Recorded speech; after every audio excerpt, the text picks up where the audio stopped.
درود ہو آپ پر اے ہدایت کے پیشوا۔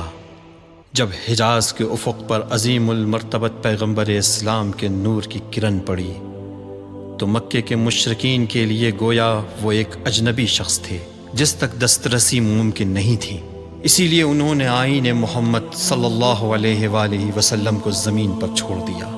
لیکن مولا علی علیہ السلام وہ تھے جنہوں نے نور رسالت کے وجود کا احساس ہوتے ہی اسے سب سے پہلے اپنا لیا تاکہ آپ شمع محمدی ہوں اور سلمان جیسے لوگ اس شمع کے پیچھے پیچھے چلتے رہیں۔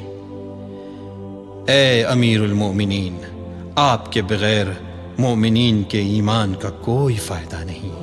پیغمبر اسلام صلی اللہ علیہ وآلہ وسلم نے علم کے ایسے ہزار دروازے آپ پر وا کر دیے جن میں سے ہر ایک دروازہ ہزار دوسرے دروازے پر کھلتا تھا۔